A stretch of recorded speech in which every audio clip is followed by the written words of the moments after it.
I'm going to get our program started because I know a lot of you spent the day traveling. You're hungry, ready to renew old acquaintances, and over the next 2 days, we'll talk about the future of this great province.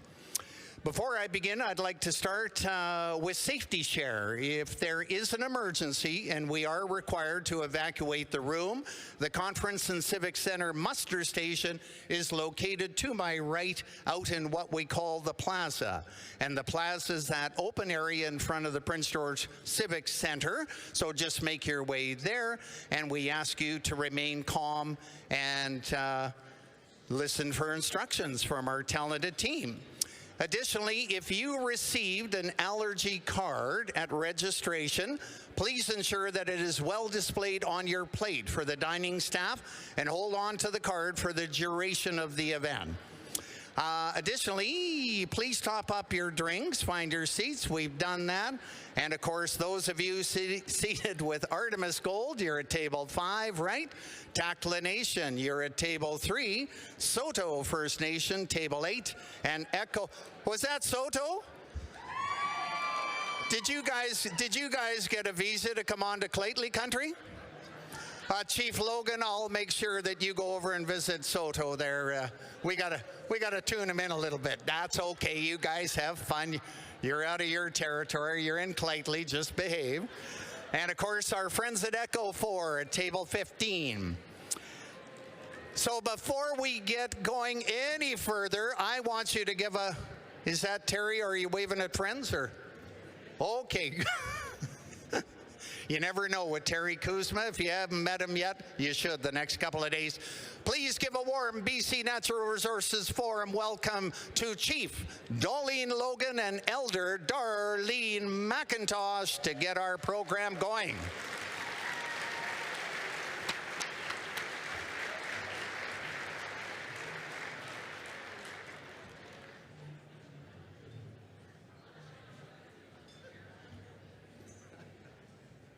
You see how we do things, Soto?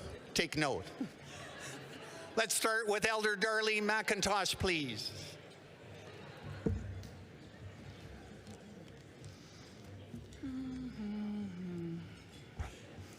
Hadi. Oh my God, that's sad. There is, what, over 600 people here, and we say, Hadi? Everybody better open their mouth or you're going to go outside. Are we going to try this again? Okay. Hadi. Hadi. Oh, so much better. You give me little goosies now. So, what a wonderful event. You will be happy that you've come to the northern part of BC where all the snow's happening. And that's a good thing. We need snow. So the first thing I want you to do, and I'll let you sit, I won't let you have to stand. I want you to think about yourself for just a moment. I want you to take a nice deep breath into your body, nice deep cleansing breath.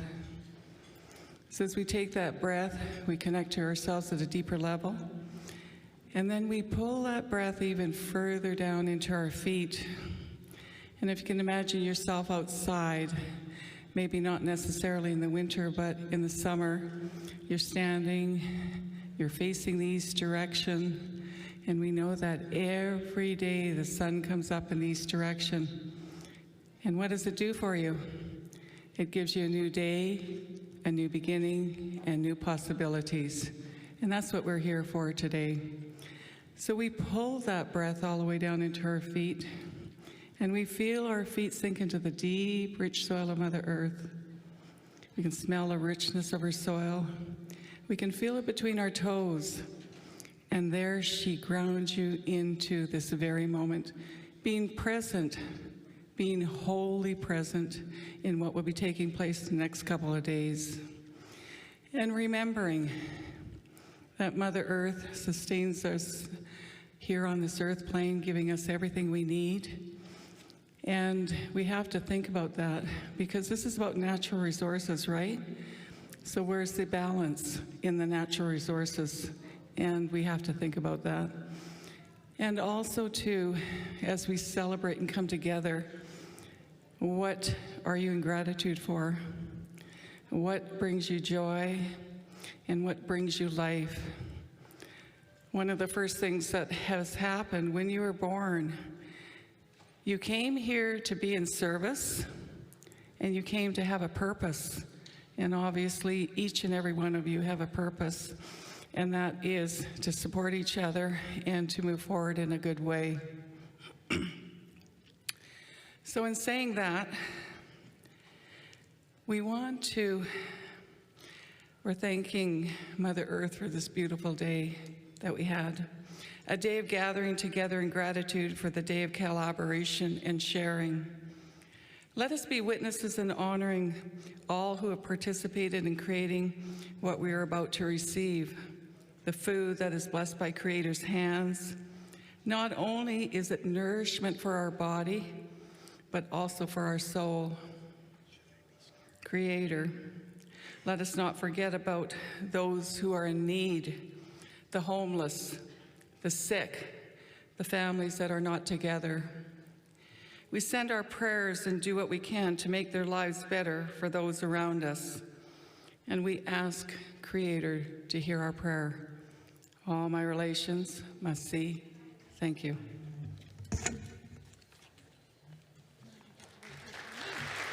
Yes, you are allowed to thank Elder Darlene, and it's a pleasure now to call the Chief of the Clayton First Nation, Chief Darlene Logan. Howdy. Oh, see, Dar's getting you. Thanks, Kevin. So, Soto table, hello, welcome.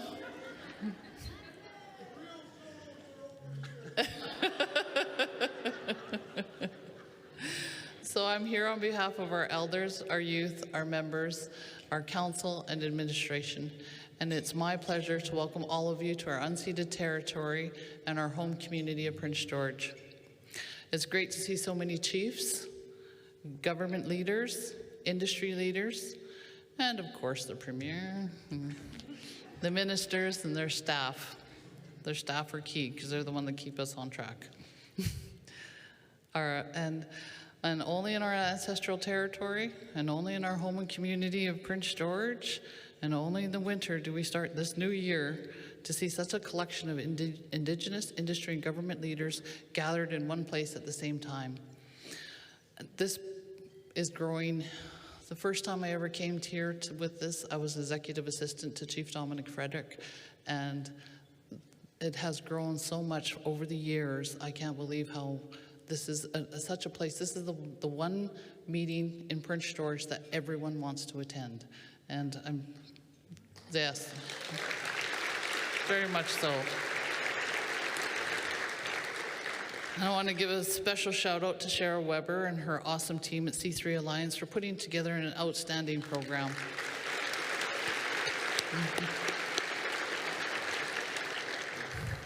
And I know it's going to be extremely busy for everyone for the next few days, and I hope you enjoy, and I hope you make new friends, like we did with Soto. And,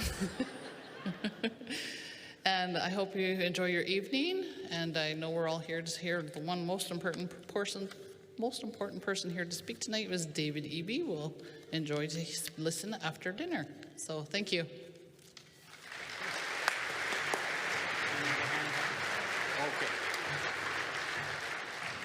Elder Darlene McIntosh and Clayton Chief Darlene Logan, thank you both for getting us started in the right way.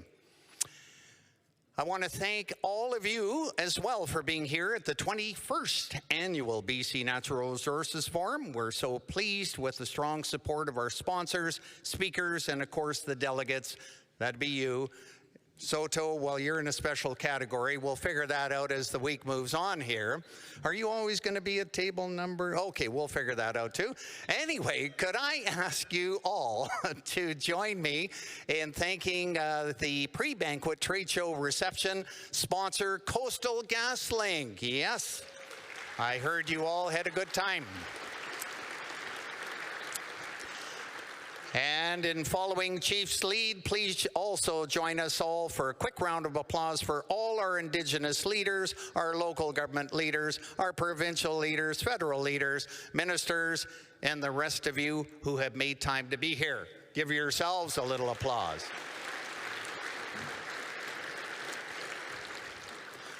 Soto, could you bring it up a notch as we move through the program? Now, oh my goodness, security, Sarah, do we need to have a special security for Soto? I'd love to introduce our head table guests. Let's start with, and please, in keeping with BCNRF tradition, hold your applause until I introduce everybody, if you wouldn't mind. Colleen Sweet, President and CEO, iTotem, who you're going to hear from soon, did a very interesting survey as we started off our entry into this week. Please recognize, when it's time, Brandon Anderson, President and Chief Executive Officer, North River Midstream. And our friend Naylene Morin, Vice President Sustainability with Skeena Resources. Did you all have fun at their pre-game reception there? Okay, talk to Naylene if you didn't get an invite. Chris O'Reilly, President and CEO, BC Hydro. Jason Klein, CEO, LNG Canada. Matthew McLaren, AVP Safety for CN. Diana Walls, Principal Advisor, External Relations for Rio Tinto. Stephen Dean, who you'll hear from later, Chairman and CEO, Artemis Gold Incorporated. Mayor Simon Hughes, City of Prince George. Darlene McIntosh, Elder, of course, we've already heard from. Absolutely, Elder Dar. You've got to be recognized when it's time. Chief Darlene Logan. And the Honorable David Eby, Premier of the Province of British Columbia. Okay, now you can give him a...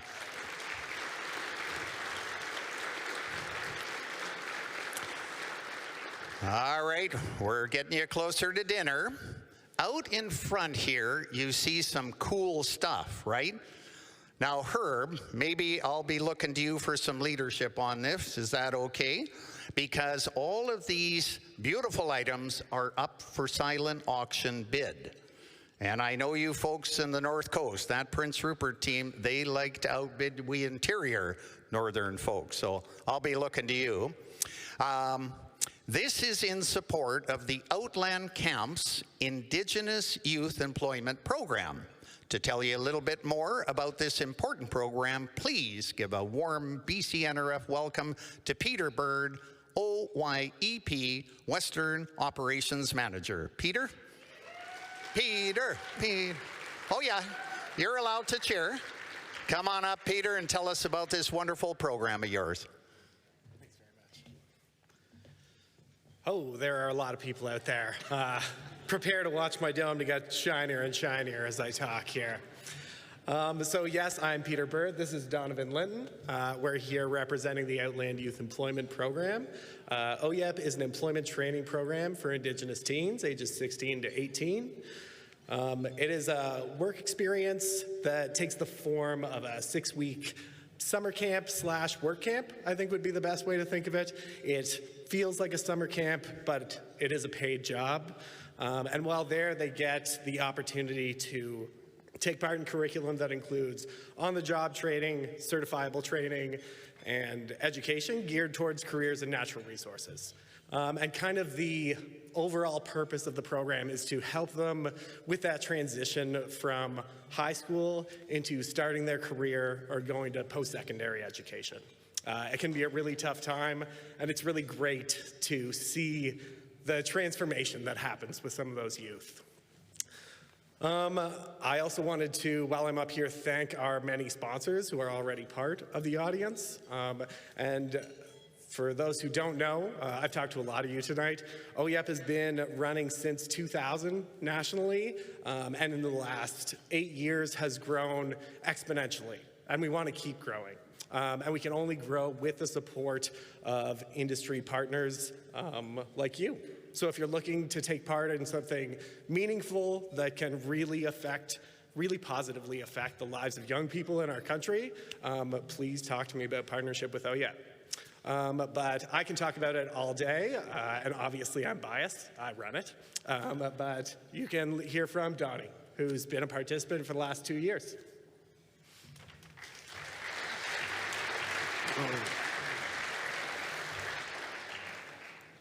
Hi, I'm Donovan. I've been working with OYEP for just about to be my 3rd year.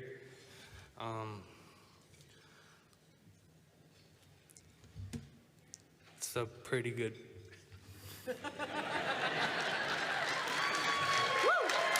Yeah.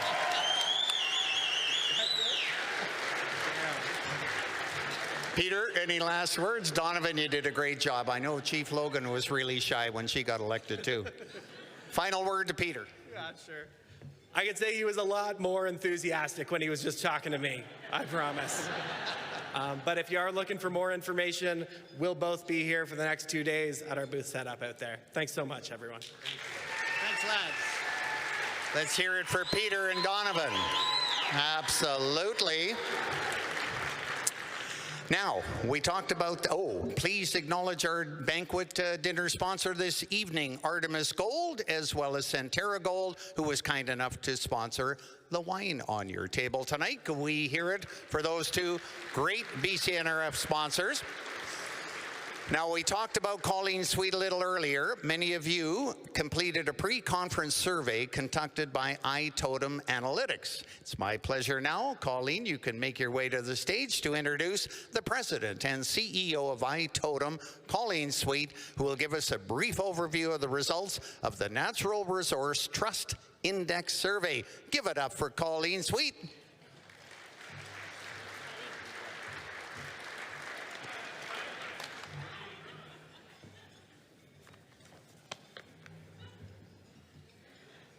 Hello, my name is Colleen Sweet, and I want to thank Chief Logan, your council, and your community for hosting and allowing me to participate in British Columbia's global leading natural resource forum in Clay-Clay-Tenay territory. I particularly also want to acknowledge the elders here and your wise words and actions. Premier Eby, I told my children that I would meet you tonight, and they told me to be on my best behavior. I told them they could pray for a miracle. The last, and really importantly, I want to recognize our first responders and military over the last year during the wildfire season. Really, the front line is our first line of trust, and that's what we're here to talk about today.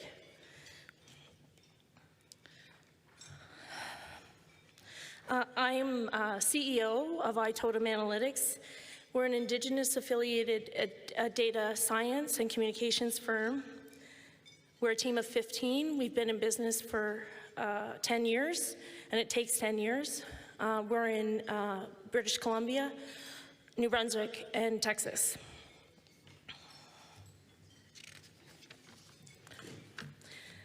Before I start, I'm going to take 90 seconds. I got to watch my time. Oh, you should get the time going. Okay. I'm going to take 90 seconds and tell a bit about my backstory. I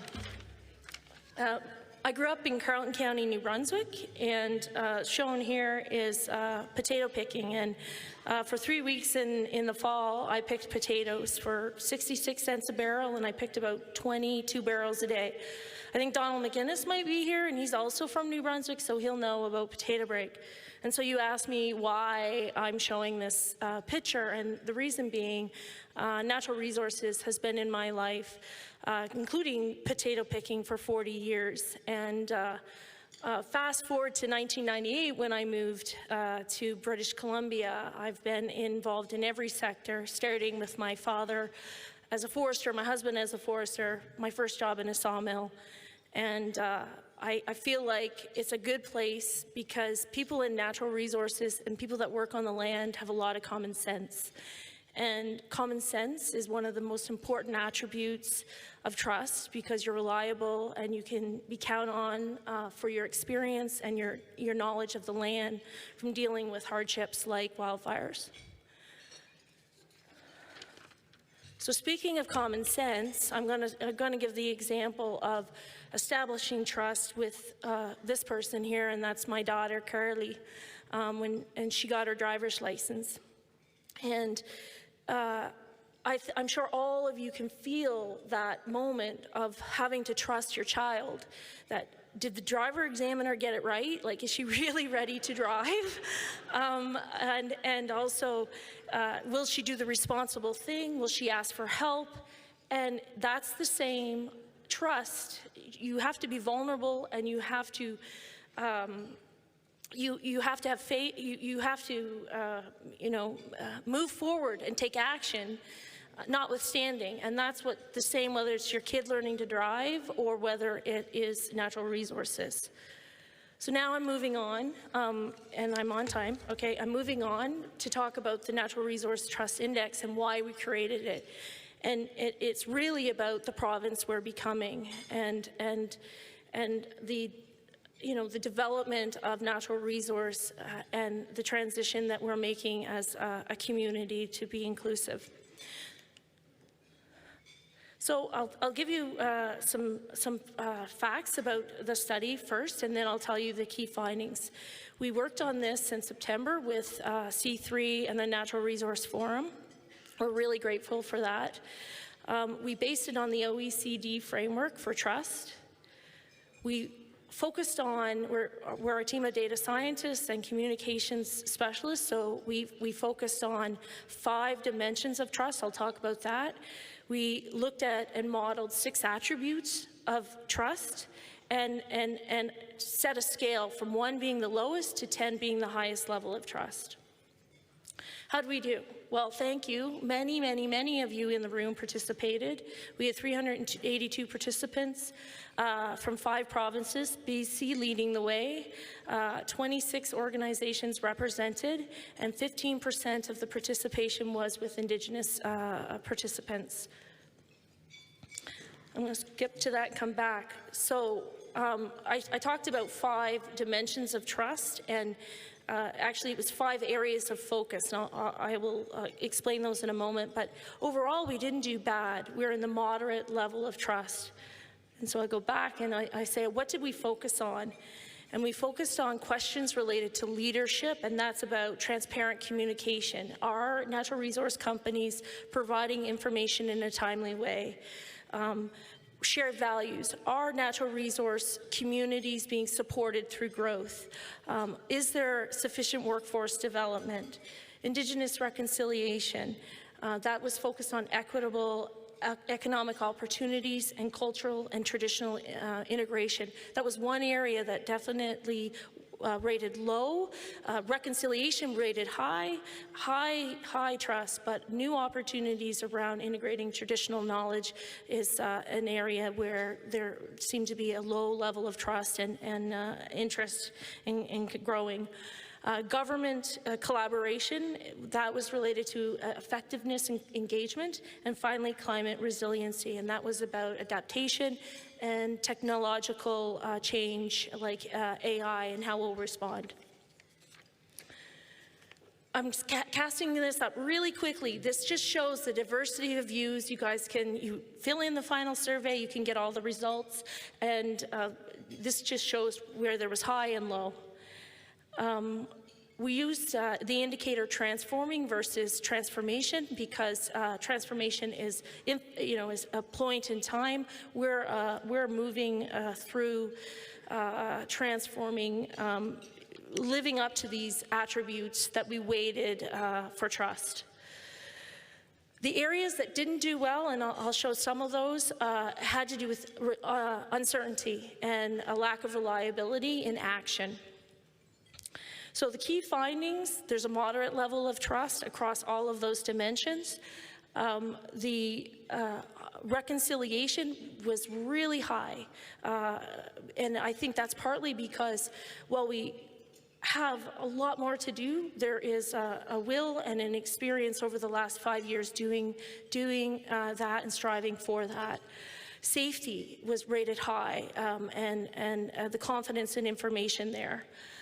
Resiliency and AI and our ability to adapt and as a community, that was low. That was rated very low. And the key factor when something was rated low, it's because it was missing reliability in the measurement. So really quick, I'll cast some of the results up. This was positive. 69% of had a moderate to high level of trust in this natural resource sector finding solutions. And keep in mind, we define the natural resource sector, the service sector, librarians, like everyone involved in making decisions.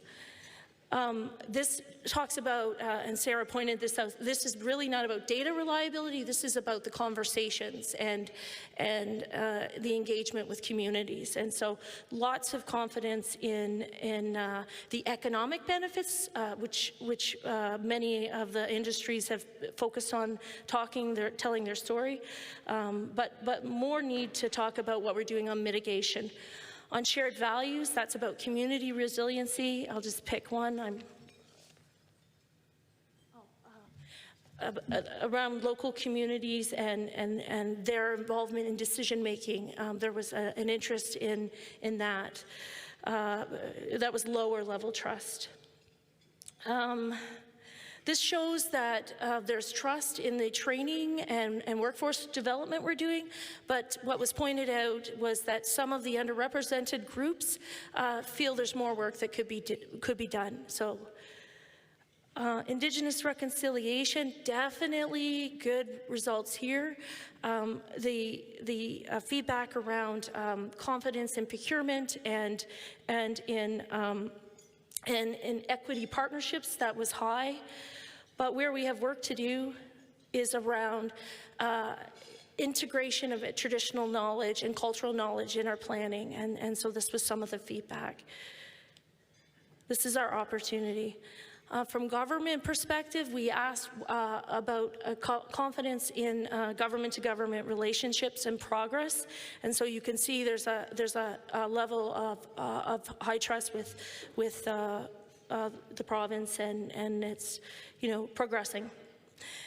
I'll skip over this one because I'm done. Climate resiliency is our opportunity to work.